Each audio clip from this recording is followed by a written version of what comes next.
One, and we are live for a new episode of the Electrek podcast. I am Fred Lambert, joined by Seth Wintraub. I hope you're good, Seth, today because we have a huge podcast to do. I think we have like 20 stories lined up. You're ready for it? Oh, yeah. All right. But before we start, a quick thank you to our sponsor for this week's episode, SAE International. Join the global mobility community in Detroit from April 18 to the 20th for WCX, the largest technical mobility event in North America. You can register now. We have a link in the show notes if you want to jump on that right away. But we're going to have a little bit more to say about them later on the show.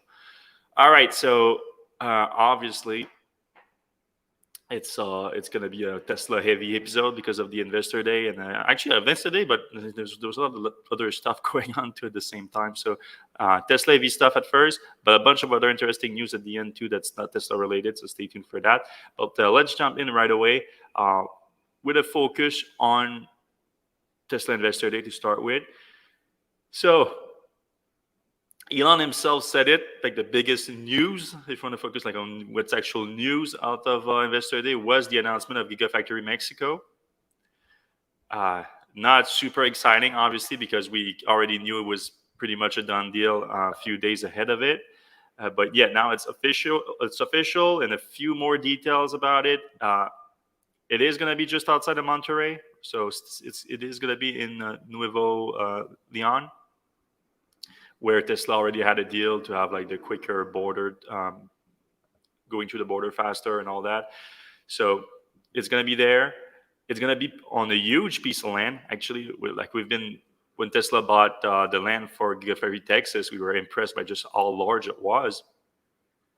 And now it's going to be twice that size for Gigafactory Mexico. So that doesn't mean that Tesla is going to use all of it, obviously. But and this is the render for the factory we were looking at right now. It's hard to tell from the render just how big it is. It looks pretty huge. It looks as big at Texas, for Texas, if not bigger. Other than that, not too many details. Let's just say that it's going to use the factory to manufacture the next-gen vehicles. So we're going to get to do that a little bit based on the presentation at the Investor Day.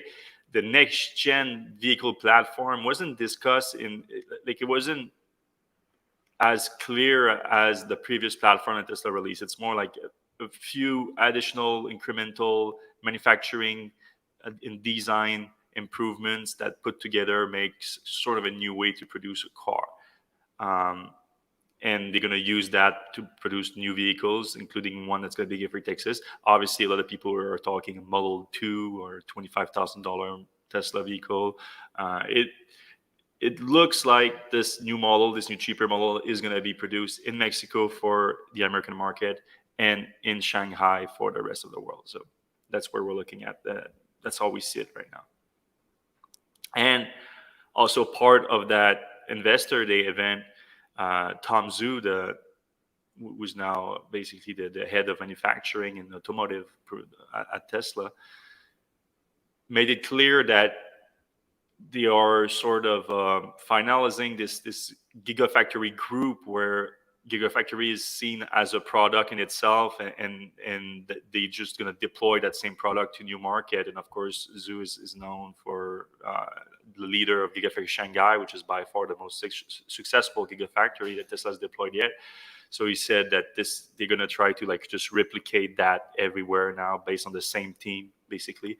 And he wants to achieve the same goal as Shanghai or even beat it, which is from breaking ground to production in 9 months. We'll see about that. But they did it in Shanghai. So, and I would have to assume that, go ahead, Sid.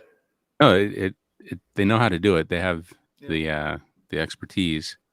And Mexico isn't known for red tape or anything. So, and I would have to assume that was part of the deal too. That's why they were negotiating for so long. They were like, all right, you're going to let us just swim through that easily, right? I mean, they put a Tesla lane on the border. Yeah, that's a good sign. That's a good sign. Yes. Yeah, very good sign.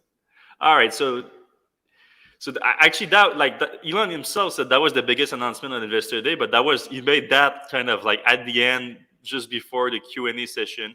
The core of the way that they launched the Investor Day was and the theme of Investor Day, really based on what Elon said, is that this event is about hope and optimism that is based on physics.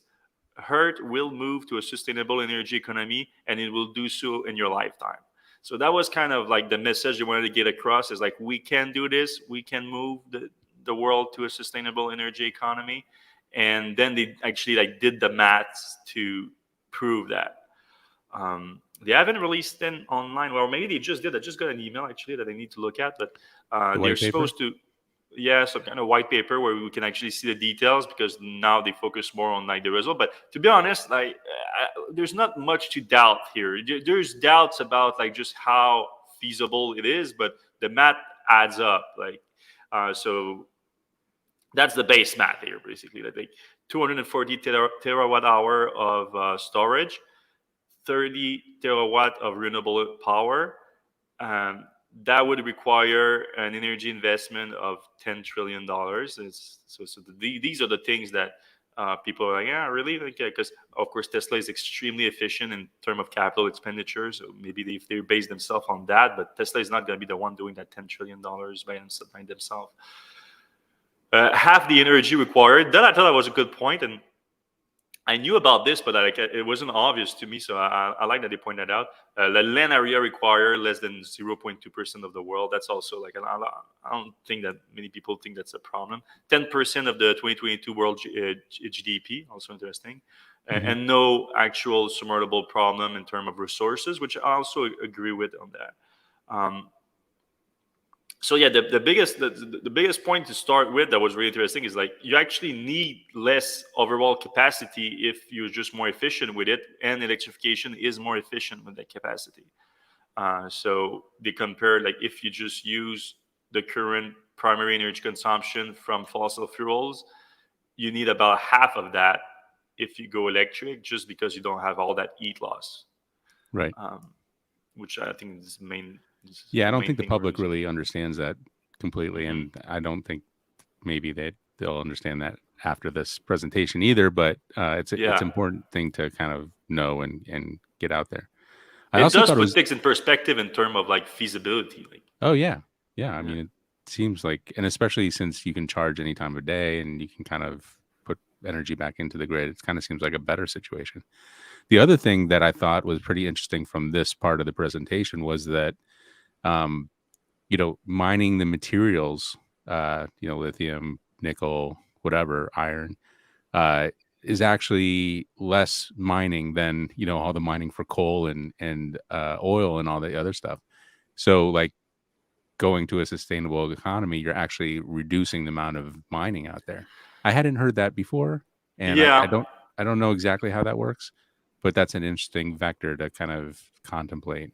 But like you said, it's coal, and then you add like mining for oil, just the petroleum, like the brute petroleum. That's also extraction. It's resource extraction from the earth. So I also, that's one of the things that also I never heard phrase like that, but it makes a ton of sense when you think about it. Like add coal mining, add petroleum extraction, and then it has to be more than extracting, especially once you start to factor in the recycling of those battery metals. Right. I mean, the battery you're using, you're extracting from the earth once and you're using hundreds of times, thousands of times maybe, versus oil, which every single time you need to refill, you got to go back. Yeah, it's completely different business model, basically. And that's the thing, though. It's less attractive. Like there's something very attractive from a business standpoint of like, let me sell something that people just burn and then are completely addicted to it and burn all the time, and I just have to just give them more because they burn it. While you talk about the battery and it's rechargeable and then it's recyclable and all that, like I mean, if I sell them one battery, they could like just use it for the rest of their life. Like it's not as attractive from a business standpoint, but we need to do it. So let's just do it. Yep. Also some encouraging stuff of like we're getting there, like in terms of solar and wind deployment, like it's just a 3x increase in deployment that we need, and then we just need to keep going like that. A little bit more in terms of the vehicle and battery production, all that. That's 29x. That's a little bit less encouraging. 11x on actual vehicle production. Also, not like out of like it doesn't sound impossible right now. Just 11x, like we were at 1% just like a few years ago. Now we're like 8. Right. Makes not 8, it's in millions, I think. Yeah, it's in millions, but it's basically that. Like we're basically at like 10% of vehicle production, which like that is also when you put it in perspective and you go worldwide at 10%. Uh, Everyone that's under the 10% mark right now, like you should be concerned, like you're falling behind, and I think the US is one of them. So, Yeah. so let's wake up. So yeah, that was like the beginning of the presentation. Basically, like that's what we want to do, and then how does Tesla gets there? And obviously, like our new Gigafactory is part of that. A lot more Gigafactories are going to be following, and I think there's going to be more announcements soon. But then there was this here. Let's switch to this video here. Um, it was the core, I guess, of the new vehicle platform. So a lot of people were disappointed in the event in the sense that they thought like Tesla didn't go into too many details. Like they didn't unveil like this is the new vehicle platform and these are going to be the new vehicle on it. But it's still significant. It's still significant. So here Tesla basically shows a cool way of like how they're assembling vehicles right now, and that's how they are assembling vehicles right now, not the industry. Like a lot of people would argue that that's already ahead of most of the industry right now, the way that they assemble the vehicle, even though the core logic behind it is still very similar to the rest of the industry.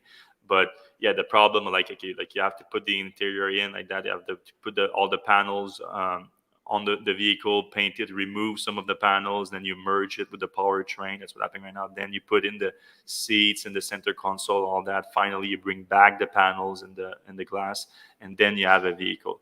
So this whole flow, Tesla wants to do it differently, and let me just speed up to the next one here. So they showed also like some improvement I already knew about, like they install now the seats directly on the battery pack, and that's enabled them to save a step. And when they merge the battery pack with the body, like we see right now, it saves a lot of time. So that's already implemented in the structural battery pack Model Y that's produced in Gigafactory, Texas. Not all Tesla vehicles have this, but this is already an improvement. But now they want to bring that to a new level, a whole new level. So that's going to be the next generation vehicle, basically. So yeah, this is just a representation of like how you can get more people to work on the car at the same time than if you by working like piece by piece and then bringing them together. But let me show you the other things I want. Okay, so this is the workflow difference here. So the parallel and serial assembly that you basically bring the car together all at once into the assembly line from the stamping paint and casting. You can see what it looks like right here, like this.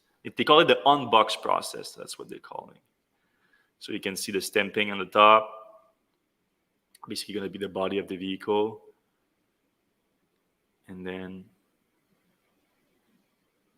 some work is done on each of the pieces simultaneously in all the stations. So more people working at the car at the same time instead of having to move the car around throughout the process. All of this is done simultaneously. And then boom, you have the vehicle assembly where you bring all these parts together at the same time. You see the front of the car and the back of the car is interesting here too. Like you've never seen that before. And then, of course, you don't have a full car. But then when you bring the battery pack in, since it's structural, you just complete the body of the car just like that. It is significant. I know not a lot of people were excited about this. Some people in the industry were. Like there was a lot of analysts that actually like they praised Tesla for it. I understand it's not what a lot of people expected. Like we'd have liked to see a car on this, and obviously Tesla is showing it with the Model Y here, a car that already is in the lineup, so that's not as exciting. But you can see where Tesla is going with this. I don't know. What did you think? So were you a little bit excited?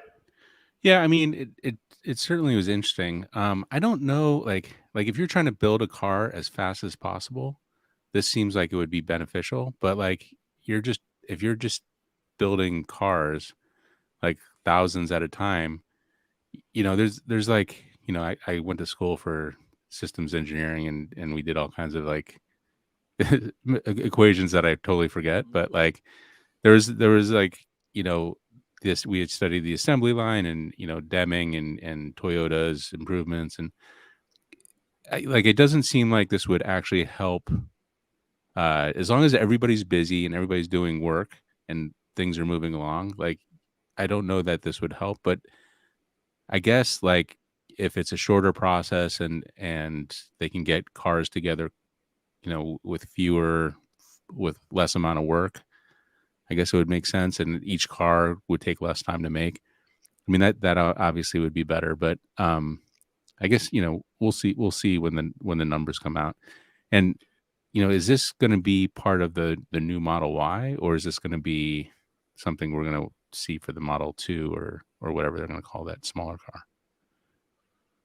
Well, I think you need to deploy a brand new production line for it. So it would be whatever next production line you do, which right now I would have to assume it would be, um, yeah, it would be the next generation car. But at the same time, like Gigafactory Texas with the Model Y and Berlin are reaching close to like 5,000 units a week, which is pretty much what they wanted it to be at. So then they're gonna have to deploy new lines there too for a lot of people tell Model 3 would be next, but I don't know if it's going to be like a new vehicle or something. So what any kind of new production line is going to come. But yeah, there's definitely an advantage if it's you're spending less time per car, huge advantage there. Also, if the car moves less within the factory, that's also an advantage. Um, and also less volume per factory, less capital expenditure to deploy the vehicle production. There are a lot of advantages. But yeah, just is it really what's going to push Tesla to like that 50% cost reduction again? I think it's part of it, but I don't think it's going to be it completely. I think we're going to see some improvement in terms of supply chain, material cost, and all that. But that was also part of the presentation, to be fair. So let's not. I'm not saying that this is the only thing that Tesla was unveiling this week, but it was the one of the main thing. One thing that we found interesting too is Tesla discussed their new electric motors that they're going to produce that's going to not require any rare earth metals, which is known as a problematic element, really. And Tesla used to do that actually before with their earliest version of the motors. So now they sort of reintroduced it, though, to be fair, there was a small amount of rare earth elements in Tesla motors. Now they're gonna go to zero, as far as I understand it. Uh, yeah, Yeah, that's and basically. that's for the magnets, right? That Hmm. Yeah, the permanent magnet motors, they do require some so amount of that's rare earth that's going to elements. mean that Tesla is less reliant on China because China kind of runs the rare earth minerals thing. So Completely that's going to be dominates it. Yeah. yeah, so that's going to be good for, you know, not having to bow to China's whims. Yeah, I mean, you saw like a bunch of stocks from rare earth metals companies like just plunge after that. But let's be honest, like this, it's still gonna be plenty of use. Like it's basically in all Yeah. electronics that you use out there and everything. It's not. It's and already Tesla wasn't like the biggest user of it, so I didn't. It's cool that Tesla is doing that, and probably more companies should go the same direction. But I didn't see it like as that big of a deal, to be honest. A lot of charging stuff that was fun.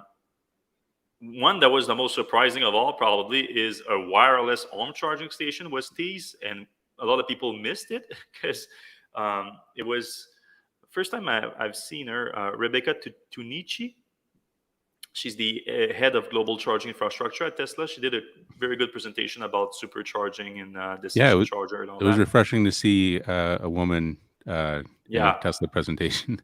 Yeah, when there was a lineup at the end, they were all together. There was just two women on the lineup. That was, I mean, obviously women are underrepresented in tech, and they're also underrepresented in automotive. And Tesla is a tech automotive company, so it's a Yep. bit understanding. But we like to see some female leaders out there. And she did a very good presentation. And at the end, she had kind of a one more thing moment. I mean, she literally said one more thing, and like a la Steve Jobs. Yep. But everyone focused on this image here, which is the Tesla diner, which we know is coming. It's an undergoing project in Los Angeles where Tesla wants to do a supercharger station with a diner, with a retro style diner that has a movie screen and shows like some famous movies. So you can just stop there, charge, grab a bite to eat and watch the movies. Very cool project. We know it's underway, which is why it makes the other image interesting, even though a lot of people missed it.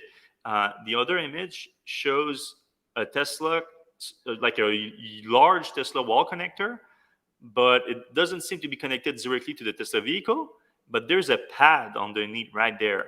So I don't know what else it could be other than a wireless home charging station. I Yeah, I don't think mean, it's a big leap, right? yeah, and we've seen some third party wireless solutions that look similar to this. So it would be it seems like that's what they're aiming towards. Some people have said, well, this is the bidirectional, and maybe it is, but I think more likely this is a wireless option, which I'm kind of torn on because there's a lot of loss of energy and it's not hard to plug in, frankly. Um, Hmm. in the current wireless or the I don't know if they're called wireless or just inductive charging, but you lose 30% of the power or something like that, then it's really not a great Apparently, the solution. latest technology is not that inefficient. Like I need to see some proof, but after writing that article, I got like 2 or 3 companies that reached out to me. It's like, hey, we're just as efficient as cables. Doesn't make Hmm. that much sense to me either. But I've heard of some induction technology reaching like 92, 93%, which is pretty close to what a cable get. Like, so there's Oh, some well, loss in the cable too. and I'm Uh, sure Tesla's up to speed with the most recent yeah. stuff. So, well, that's good Because that's news, a that because that's a bigger deal. Obviously, if it's not as efficient, then why are we doing it? Because, like you said, you're not solving a big problem here. Like right? plugging in your car is not that big of an issue. It takes you seconds. I know, of course, hundreds of EV owners, and I think I've heard it once or twice. Like, oh shit, I forgot to plug in my car. Like, it doesn't happen that often. Right. Probably happens less than people are like, oh, I forgot to go get some gas, and now I'm low on gas. Like, Yeah, so. I mean, the big thing though is like autonomous vehicles. Like if Tesla ever gets this robo taxi thing going, Mhm. they they don't want to have to deal with that snake charger thing. That seems a little uh, Yeah, well, janky. that's the thing. So definitely, because of self-driving, it is a bigger problem to solve. You have to solve for the issue of like how do you charge if there's no human to plug it in. But that's the thing. Like you said, Tesla seemed to be going against wireless charging on that front and go with a robot arm. But now that might be a change Haven't of seen the plan. robot arm in a while. We haven't seen it in a while, though. Elon said it was still in the plan 2 years ago. But I'm not familiar on that front. But I know there's some inductive technology for DC. Is it the power output? I mean, I guess if you can keep the same efficiency, the power output doesn't make a big difference, I guess. Yeah. And Sylvian also mentions that it would be beneficial when snow and freezing rain were part of the equation, which we here in northern U.S., northeastern U.S. and Canada know pretty well. Sorry, I'm kind of blanking right now. Why would it be? Why it would be better than plugging Well, in just here? just you don't have to like get a frozen charger, a frozen Oh charge yeah, cord yeah, and be underneath the yeah. car. Wasn't Yeah, but there? there are also some disadvantages though, because like you have like putting that pad in that concrete floor, like it doesn't have to be necessarily cheap, and Right, then you have to have it on your car too, and then right, compatibility too. Like we just Tesla just make a big push of like let's be compatible with everyone, like the CCS Magic Dock or or whatever makes our proprietary charger the new North American standard. Now, okay, now if we go wireless, then okay, is everyone's gonna have the wireless pad, the wireless charger inside their car that can match every pad and all that? Like, I don't know. yep. It's all up in the air at the moment. Yeah, but it was very interesting to see Tesla tease that, because Hmm. I would have to assume that it was coming, since they showed that at the same time as you saw the diner, and we know the diner is coming.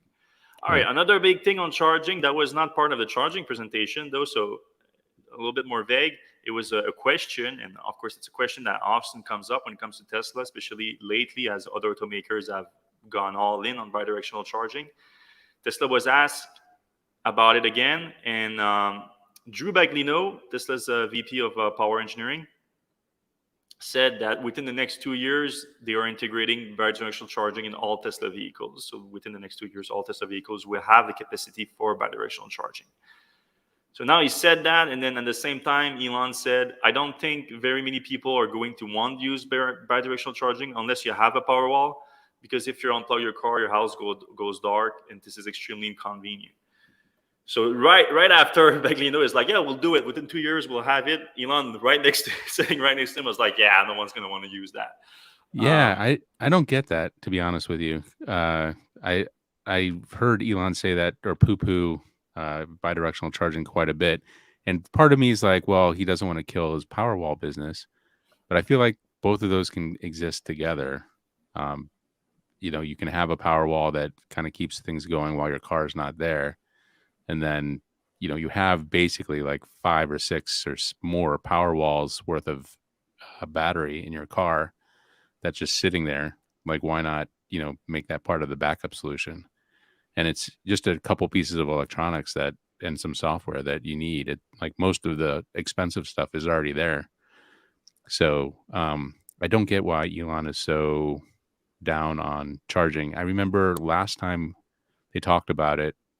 It was he mentioned that, well, the Roadster had the ability to do something like that, and nobody took advantage of that.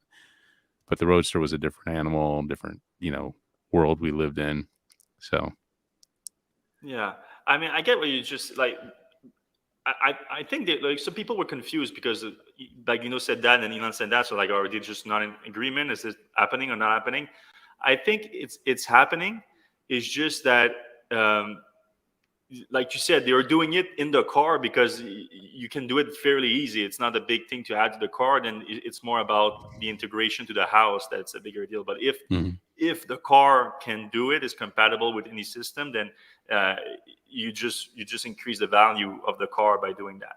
But Elon did had something though, where he said that bidirectional charging would be very useful combined with a power wall, where you have a power wall for your day-to-day use of time of use schedule with your utility or using your solar at night and all that, and then as a short term use for a power outage, and then you can plug your car into that, and if you have an extended power outage, then you could run your whole house with the power wall plus then the car if you have uh, to be honest, I do think this is like probably the optimal use of bidirectional charging, because you don't want to use your car too much either. You don't want to use your car as a time of use. Yep.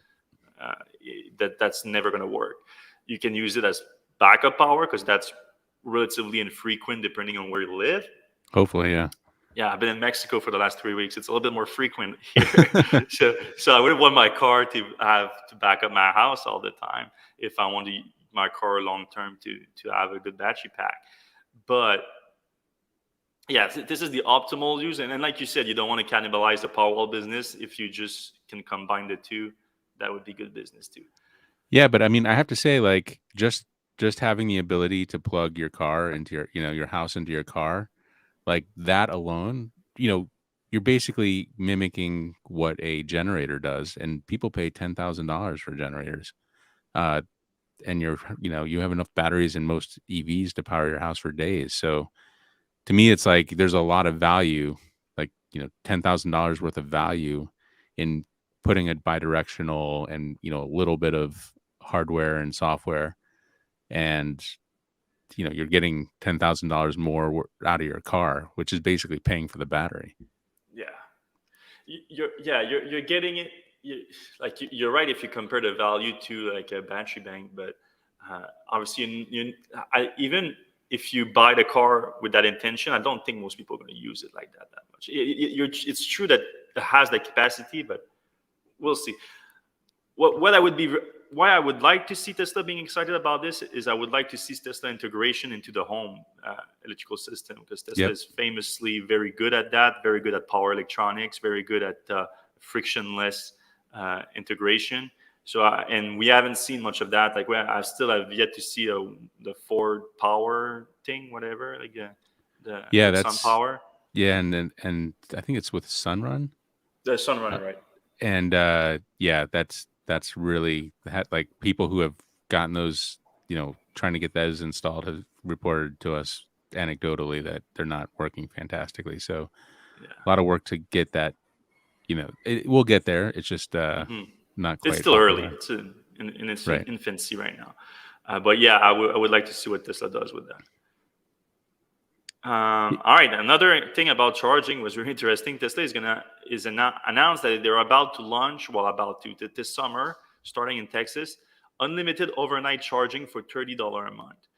This is part of Tesla Electrek. So if you've been following, Tesla Electrek launched in December in Texas, where Tesla moved for just providing virtual power plant services to actually be a full-scale electric retailer.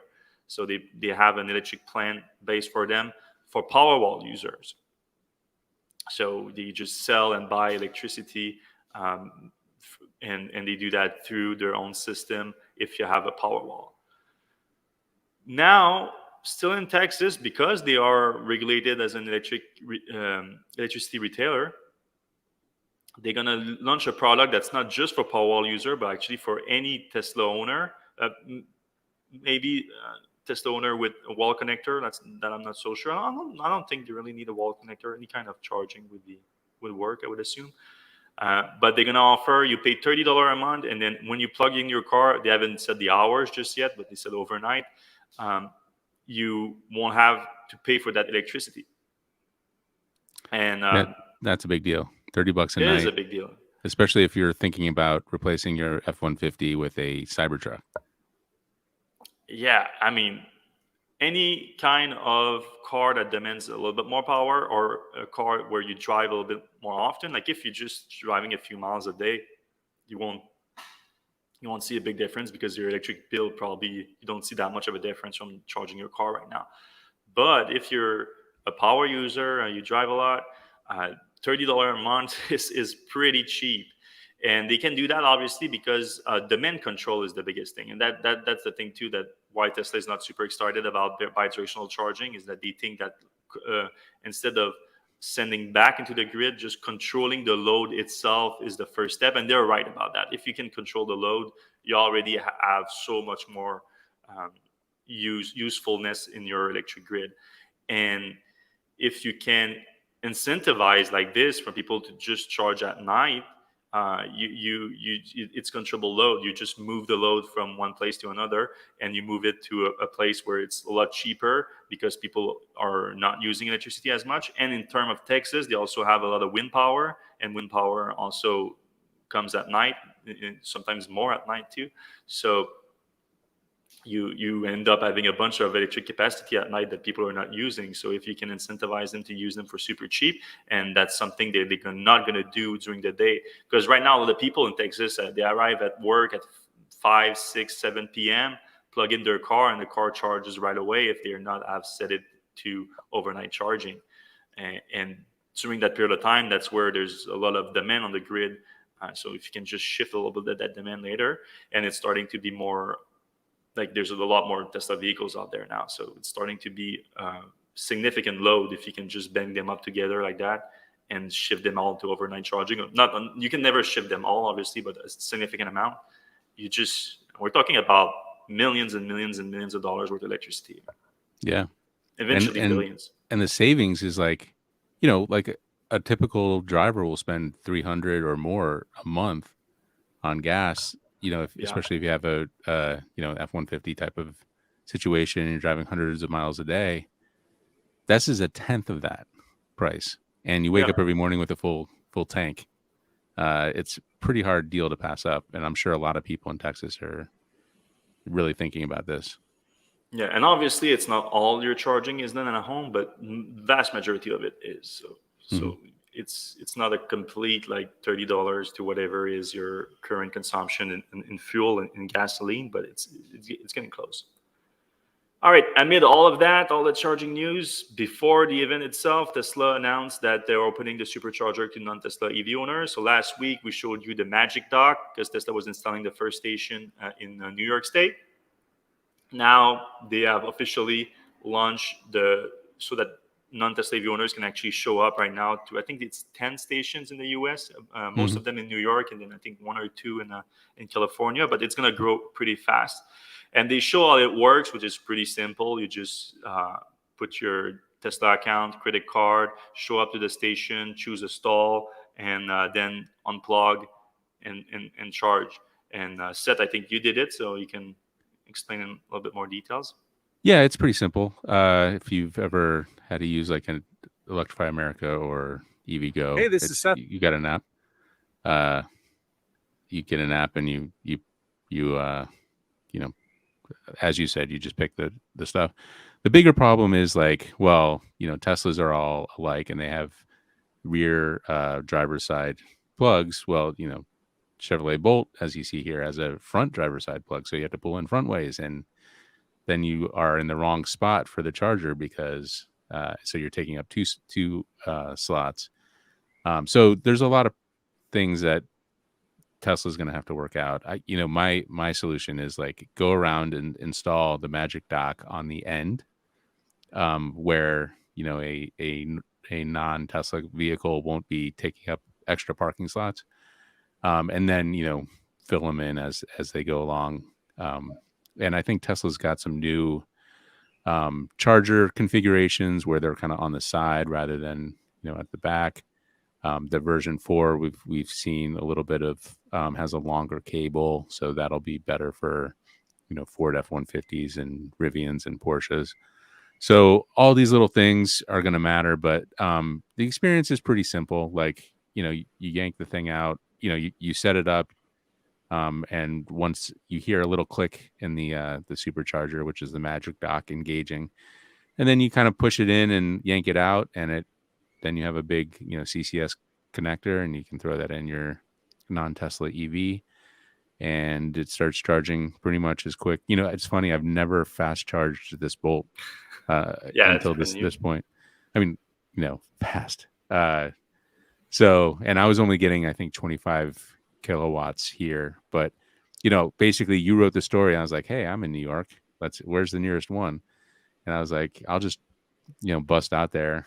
And I think I beat everybody, maybe not out of spec, but I think we were the first one to post. So I thought that was kind of fun. And I will never probably charge on a Tesla charger again with the Bolt, but I mean, different use cases, cases. Was there more than one charging stall there with the Magic connector?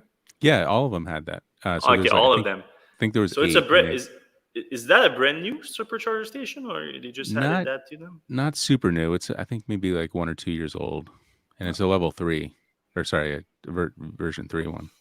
Yeah, which leads us to a next. It's just not a very popular place until this week, anyway. And then all the people from New York City came up and YouTube. Yeah, it's on New Long Island, right? No, this one's it's in Brewster, which is in like northern Westchester. Okay. It's kind of near Connecticut.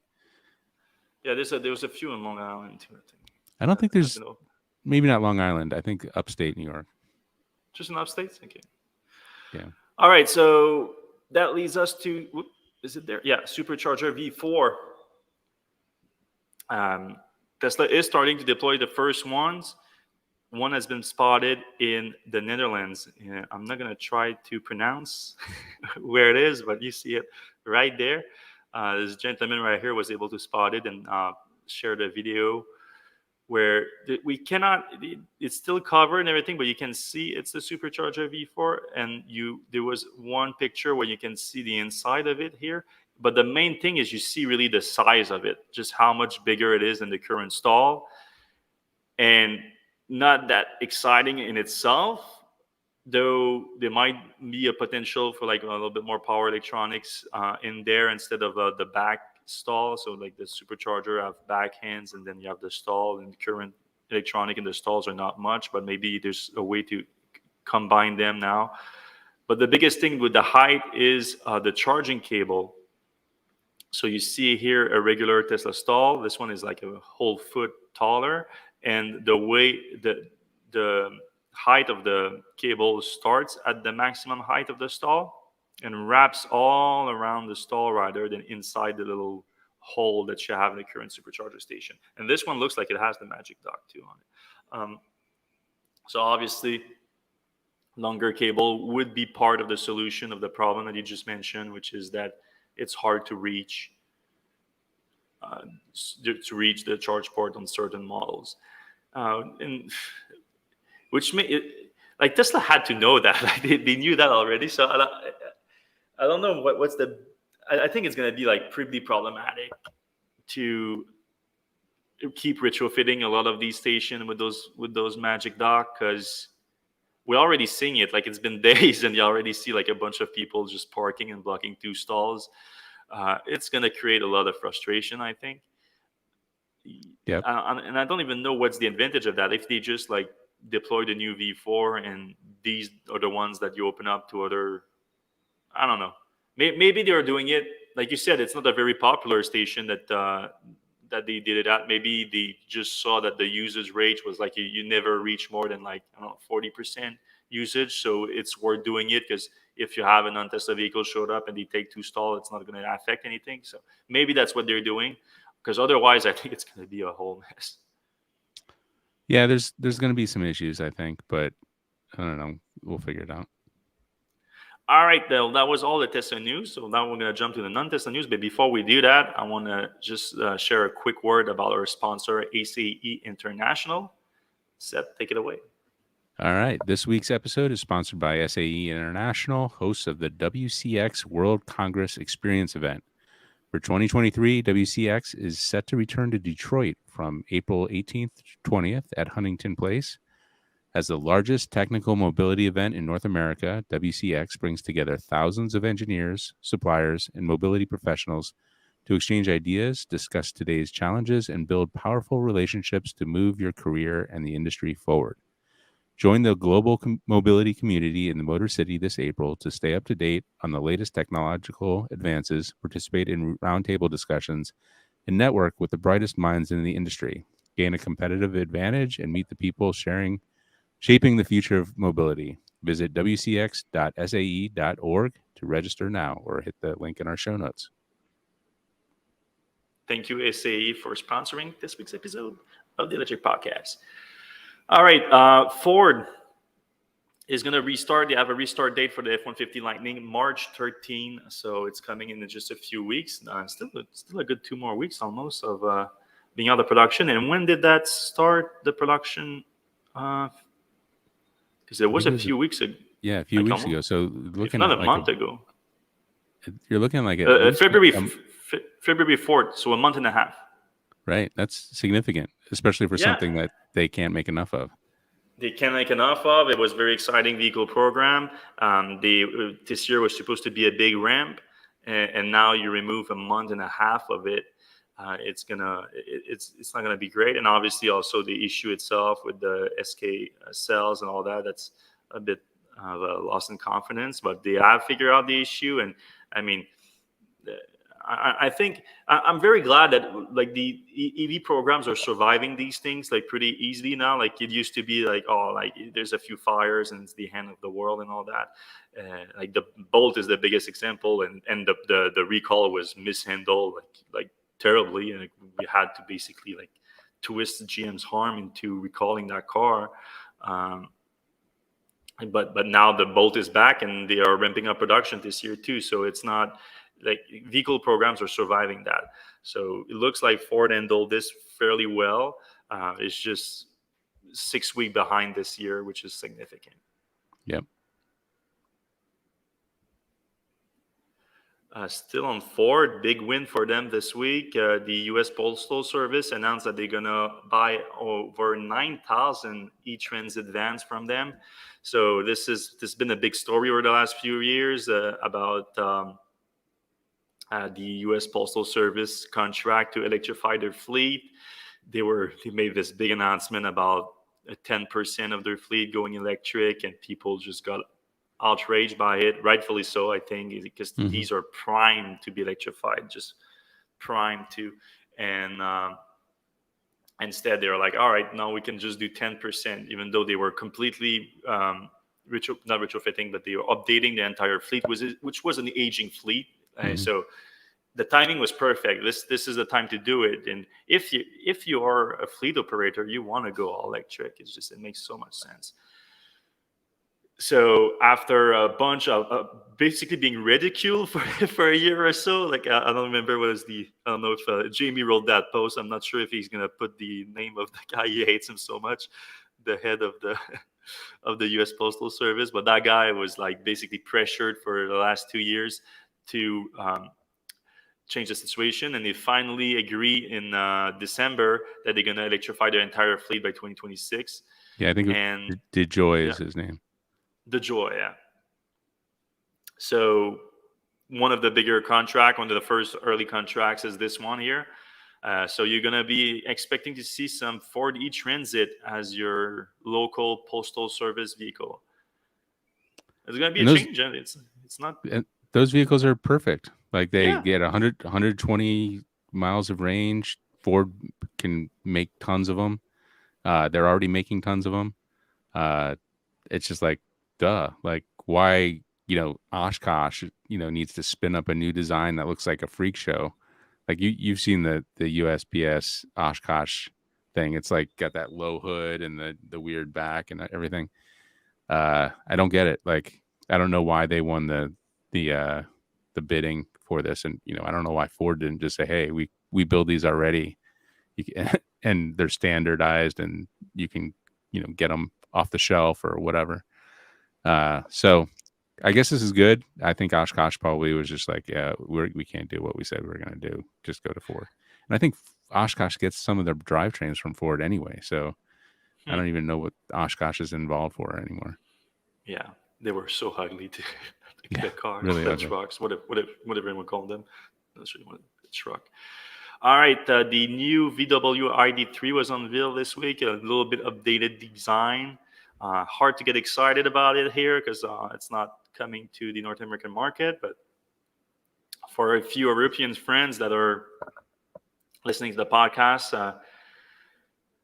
you're lucky you get access to this car. It's a good looking car. I agree. And Hot also, hatch.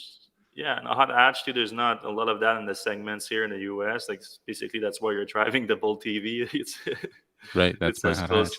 Yeah, it's as close as it gets. But yeah, a little bit sleeker drag coefficiency. The interior has got new materials, a lot of recycle materials. So I know the Volkswagen is pushing hard on that throughout the entire ID lineup. And I think the ID.3, the new generation of the ID.3, is kind of spearheading that whole program. Yeah, I mean, it looks like a good update to me. It's just not a massive update, but it's not like that car is like 3 years old at this point, something like that, 3 or 4 years old. Yeah, it's solid. I would have loved to see, oh, yeah, we're going to try it out in limited numbers in the US and see if everybody loves it. That kind of thing. That would have been. But you know the answer to that, though. Like, it's going to work. Especially, I think so. Maybe not so much now if they're, because of the tax credit. They wouldn't get the tax credit. So Yeah, but VW, they sell like GTIs. Like, can you imagine having I don't know. I would feel like a GTI would be just demolished by this thing in terms of like experience. So especially if you do a dual motor version of it and you Yeah. actually make it like a hot Yep. hatch. Yeah. All right. Rivian had their earnings this week, and it's kind of a mixed result. A lot of people were disappointed in the guidance for 2023. They are guiding for 50,000 deliveries. So there was a story that came out today where they told employees that they can actually do 60, 62, something like that. But the official guidance is 50,000. And look, a lot of people saw some like improvements and whatnot. I have to say personally, I'm still focusing on the main thing, which is like they need to achieve a positive gross margin, and there has been a small improvement on that. They basically went for like 2.9 times the cost to revenue of building a car to 2.5. 2.5 is still a lot. Like if they sell a car for $100,000, it costs them $250,000 to make it. That's not sustainable. Now I know everyone is like, all right, they still have a lot of money in the bank. They still have a lot of room to achieve that. And that's true. I think they have but that's true. But the cash on hand is going down fast. I think they are now at 12 billion.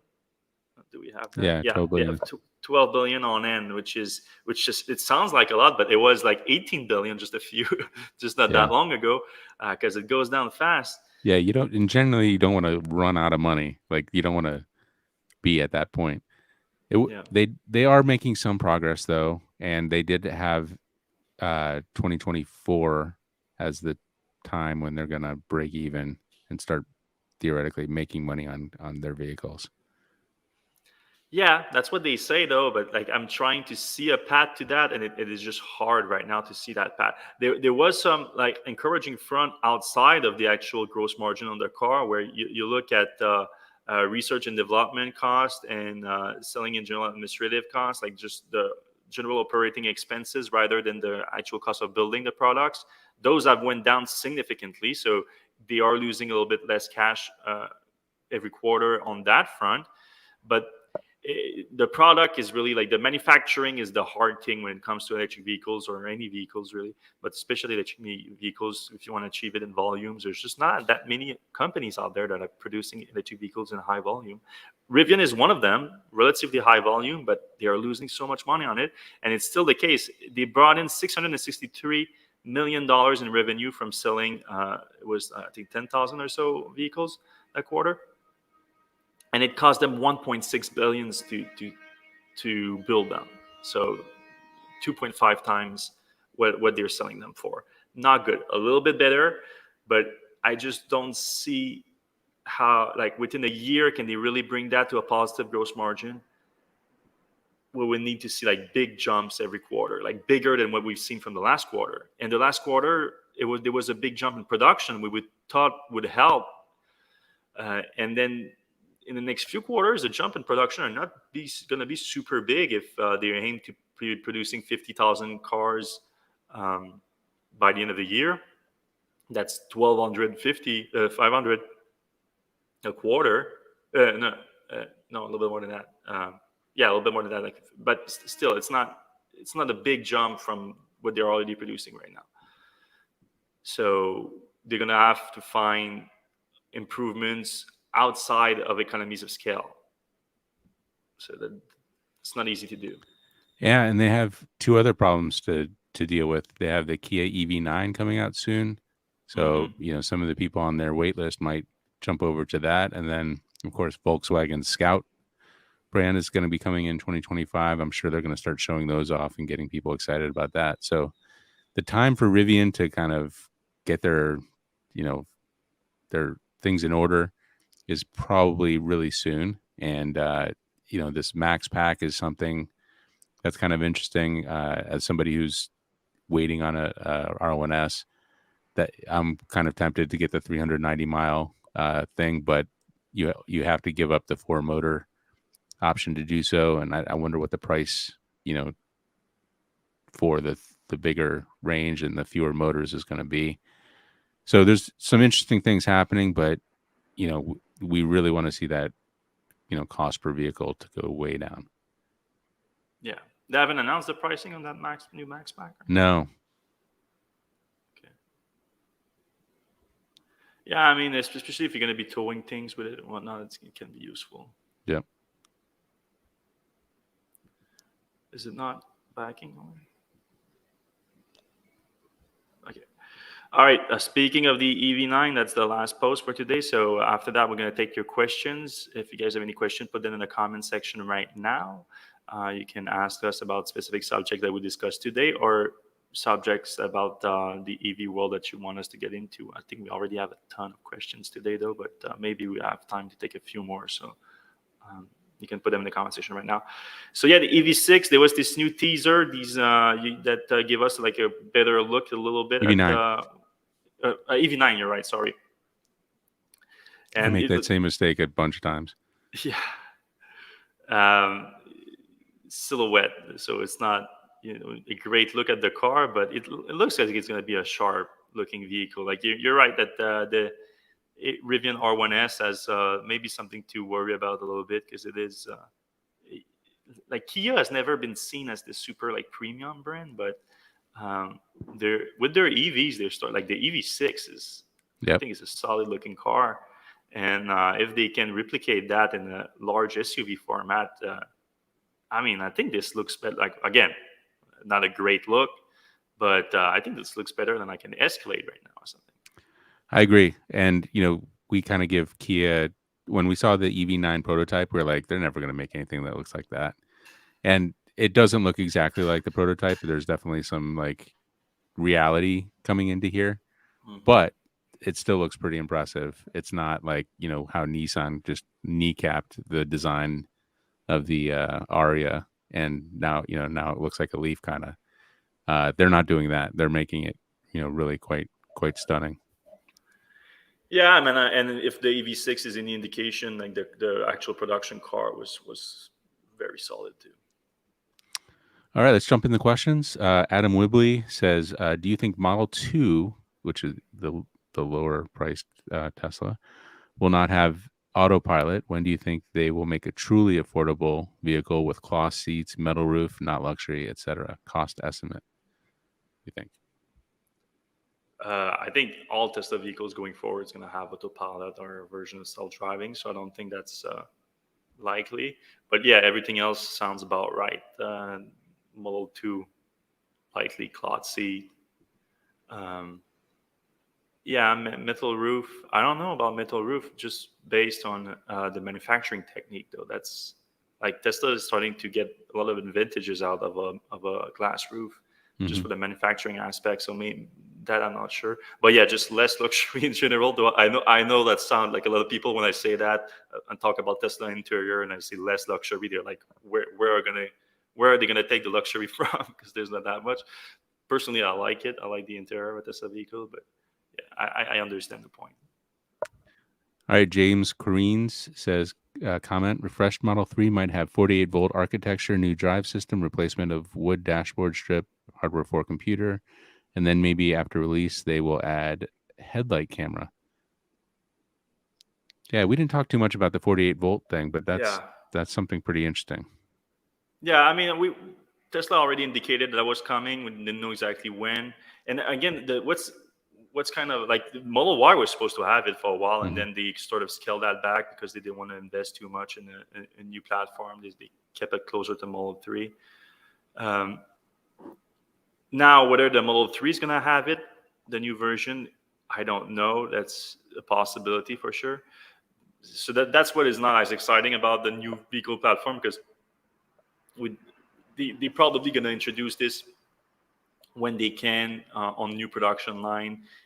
It's not going to be like, oh, this new model has this, and be happy with it. That's the way Tesla is. Like they try not to cannibalize their sales too. Like if you would know tomorrow morning that the refresh Model 3 is going to have 48 volts, you're probably just not going to buy a Model 3 for a while. Yep. All right. Spikes 43. Why the hate for Investor Day? They did launch a Supercharger V4, new revenue stream of brand agnostic charging, new factory, etc. I don't think we specifically had a lot of hate for Investor Day, but we've been around for these kind of long presentations. We know they're not, as super exciting as car launches. What are your thoughts? I mean, I like who's to blame? Like, is it like all the hype around it? Like maybe I don't know. Did Elon made these visual comments about it? Because Damali's like, oh, it's gonna be mind blowing. So I don't know if he'd said that this time. I don't remember him saying that, but he did hyped it up, especially for the new vehicle platform. Like, the thing is, like, the new vehicle platform is not something you can see. It's not like super tangible. Like you remember when Tesla unveiled like the dual motor? I think you were there. Uh, Yeah. and there was the big robot that actually showed the vehicle platform with the dual motors. Like that stuff gets people excited. Like now, all the improvement on this thing, where it's manufacturing, logistics, and all that. So it's not as exciting. Um, Especially to like the lay people, like the people who mhm. aren't really like thinking about production and costs. I mean, this was aimed at, analysts and investors, not Yeah. fans. So, but investors were not really necessarily happy because the stock did drop significantly after it. right. It came back up today, but you can't, like, the whole market is super up today, so I don't know how much you can put. Like, it's not like it's just coming back or anything. So yeah, I think it's always like that, though. Buy the announcement, sell the news. So it's or buy the rumor, sell the news, whatever it is. Yeah. All right, shifting gears a little bit. Vince asks, what are your thoughts on getting a used Bolt versus new? Since new ones are hard to find without crazy markups, aren't the used ones almost as good since they have new batteries after the recall? Yeah, I guess that's true. But the new ones are so inexpensive. Like, they start at 25,000, and you get, for the rest of the month, you get 7,500 back. It's crazy. Like, you get an $18,000 really solid EV. But because of that, they're really hard to find. So if you can't find a new one, a used one with a replaced battery is going to be pretty good too. Anything to add there? I mean, if you can get your hands on one, go for it. Yeah, exactly. All right. Robert Gresham question. Is it me, or did you sense some tension between Elon and Drew Baglino during the Investor Day presentation? Almost like Drew is trying to upstage Elon. Ooh. Oh my God. No, I won't get into these kind of gossips. No, thank you. No, thank you. Love the show. Show, whatever. Thank you. Close enough. Mark Webb, didn't Drew say that Tesla would implement bidirectional charging within 2 years, and then Elon undercut that by saying he didn't think vehicle to home makes sense and gave a nonsensical reason? Yeah, we kind of went into that. I don't think like Drew was like, yeah, we're gonna do it, and then Elon like shut him down. I think it was more like we're gonna do it, like we explained, because it just makes sense to have the capacity in the car. Then Elon he didn't say like we're not gonna do it. He just said like he has doubt about useful it's gonna be. And you know what? I think he's right in the sense of like the grand scale of things. Like if percentage wise, once like all Tesla vehicles have bidirectional charging capacity, I would be very surprised as more than 10% use it. Like, no joke. Yeah, it's probably true. It might be better if they could add that into their grid stuff or something. Maybe if Tesla could use their energy prowess to kind of harvest that. All right, Mark Webb, it would also be useful if all cars supported a common wireless standard to avoid Rivians blocking 2 Tesla supercharger stalls. Yeah, I mean, you could also standardize the placement of the charging thing. I feel like that's something we could probably think about. But just with the heights, like I think, yeah, you can be like super efficient with inductive charging, but you need to be like very close if it's not like an inch or two. So just with the height of the car, the pad where it's located, like that's going to be so hard to do. Yeah, and maybe the pad pops up or something. I don't know. The pad pops up. I know like the buses, what they do, like a lot of places that have inductive charging for electric buses, the charging connector like goes down. And like they're at the top, they're on the roof of the buses instead of being at the bottom, and they are like charging a bus stop, and then it comes up and then it comes down on it. Yeah. So if you have something similar from the bottom, that could, I don't know. Yeah. Also a little safer, I guess, on the top for those huge power outputs of the buses.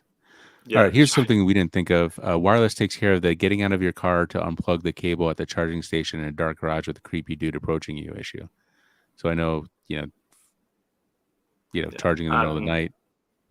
It's not. I've never had that happen. Yeah, I've never had that happen, but I could see how it could be a problem. You remember? It just reminded me. You remember that crazy video? It's been a while ago. I think it's right around when Century Mode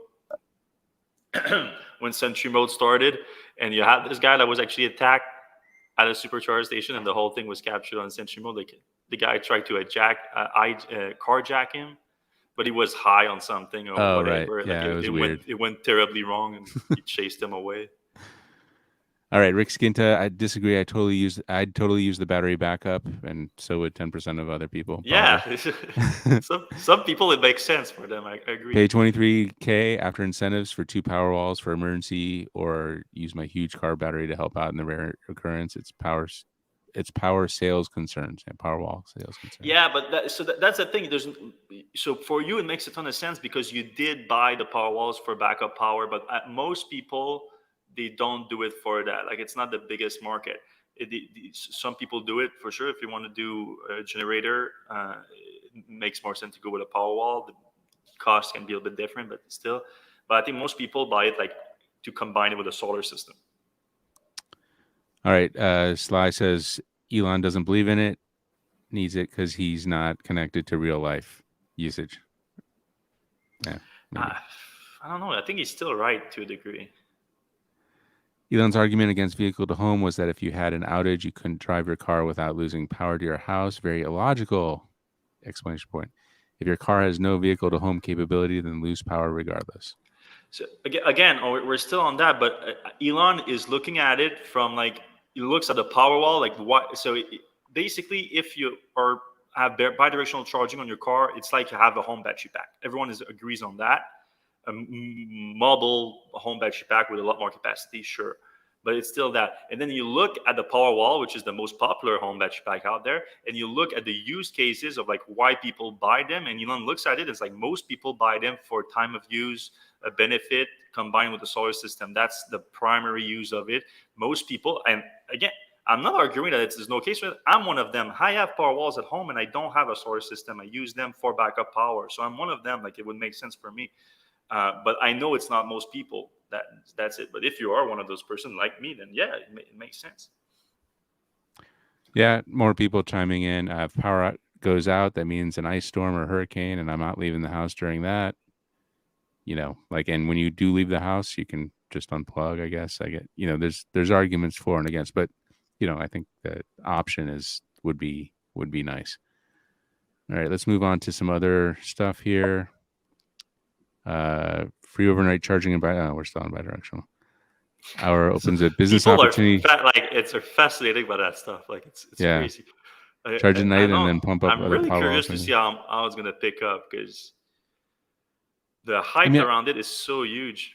Yeah, I just like it as like knowing I can power my house from it, like, or just not even your house, just like the refrigerator and some lights and some internet. Yeah. Let's see, Mark's. I think people would be willing to pay a one-time fee to enable vehicle to home. If we don't believe in the FSD fever dream, so we know where this guy stands already.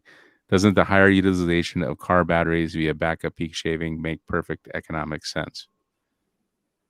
Oh, wait a minute. I need to read that question one more time. I don't think one has to do with the other, but here's a little explanation. You have a high cycle life, million-mile battery or LFP, then you actually want to use those cycles over a shorter life to accelerate the usage payback of the battery. So he's saying that so forget about the fever dream. He's saying that with the new batteries that can go 1 million miles, you actually want to use the cycles and get money back from them by. Okay, yeah, no, it makes sense. I mean, it's a quicker return on investment, so you need to have a use case for it. But so yeah, I mean, FSD would provide a faster use case. So I don't know where he was going with that. Like he says basically the million miles battery is going to be useless because FSD is not going to happen. Is that? I guess. Yeah. No, I understand where he's going with this. I guess. Yeah. All right.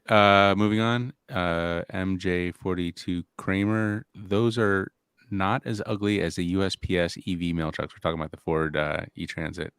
Mm-hmm. Were those not real? You know what?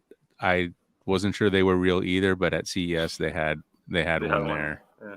And I got in it and it's real. And actually, utility wise, it makes sense. Like, but it's ugly as heck.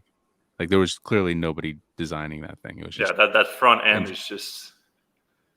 It looks like the thing that like Homer Simpson, built. All right. Let's see. Is Tesla able to shift demand from Model 3 to Model Y? How good is looking at delivery times as a way to evaluate demand for different models? Yeah. So they raised the price of Model 3 quicker than they've done Model Y. So I don't know if that.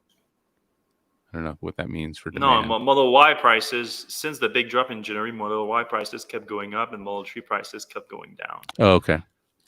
So our good is looking at delivery time. So we evaluate demand for different. It is pretty good, as long as you take it outside of the delivery cycles that goes out throughout the quarter in each market. If you just look at an acceleration or a deceleration of that, that's where it's useful. Easily able to shift demand from Model 3 Model Y. I think that's happening. I think demand is now higher for Model Y than Model 3 For in sure. most places. Globally, obviously in the US, it's a little bit different because we still don't have good access to a cheaper Model Y.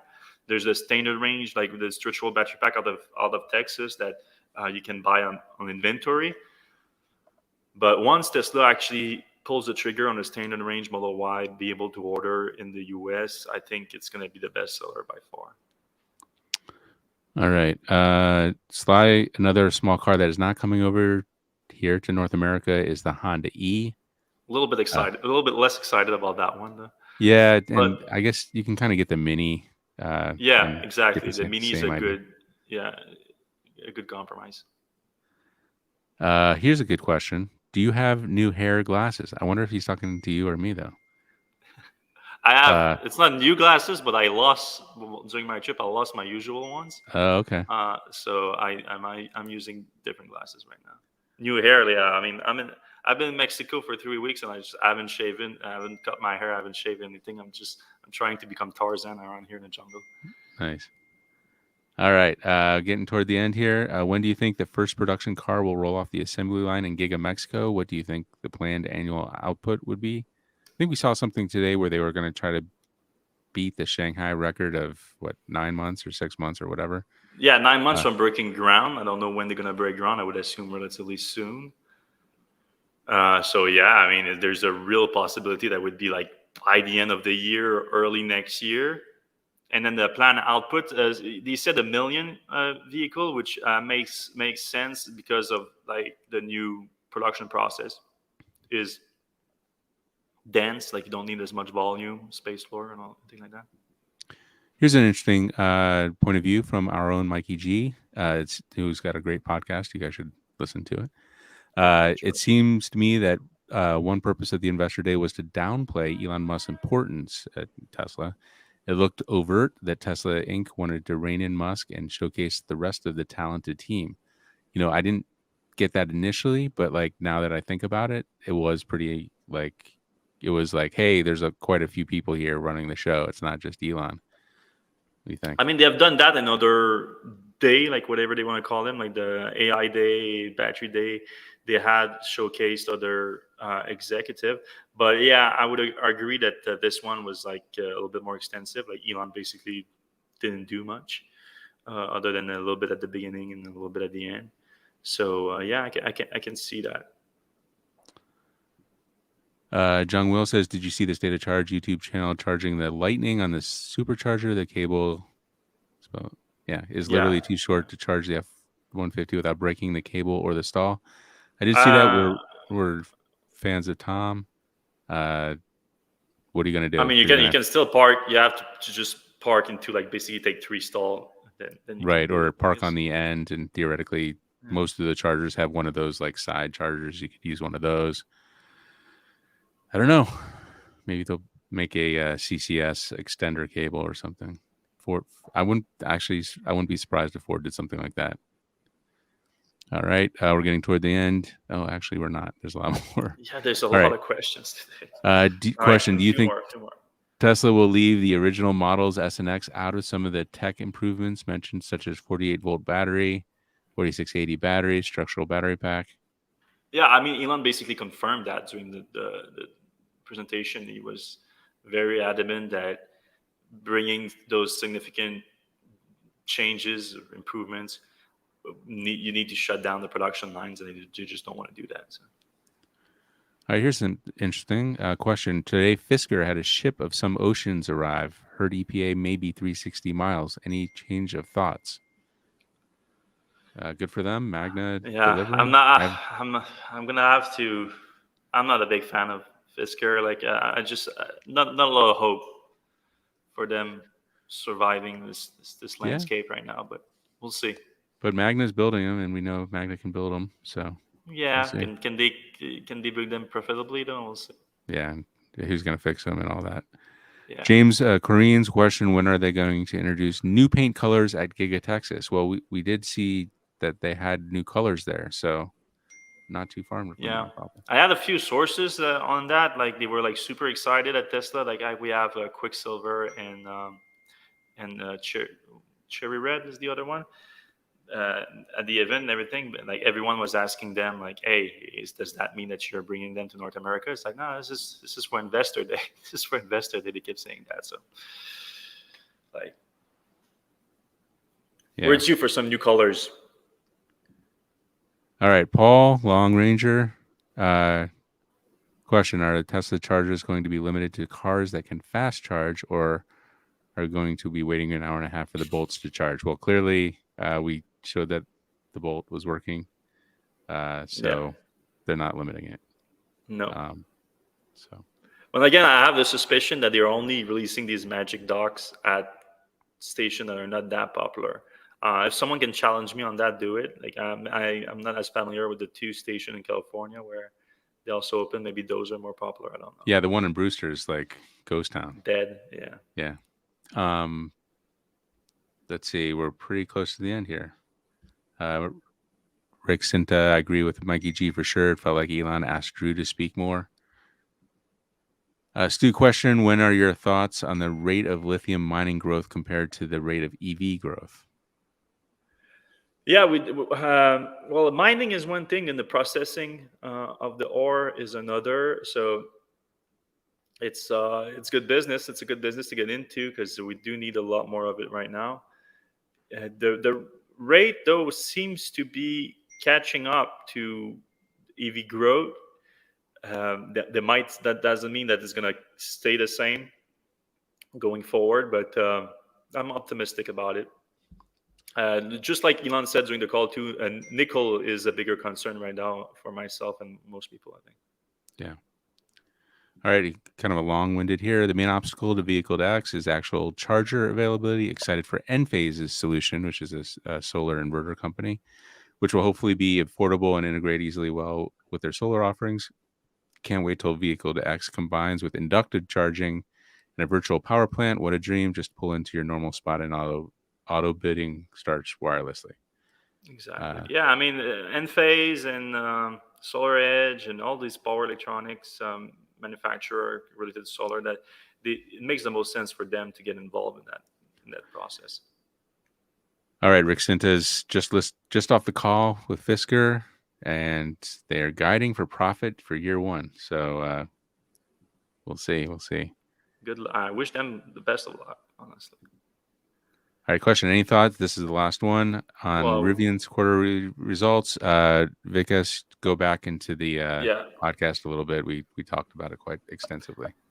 Yeah, thank you everyone for listening to this show this week. A lot of questions. We appreciate your question. We went a little bit long, but it was worth it, guys. Thanks a lot for listening. If you are listening right now still to the show, we appreciate you. If you can give us a thumbs up on whatever app you're listening to right now and subscribe, that would be we would be extremely grateful. If you're listening on audio only in the podcast app the next day, I hope you're having a great weekend. And if you can give us a 5-star review on whatever app you're listening to, that would also be tremendously helpful. We appreciate every single one of you. And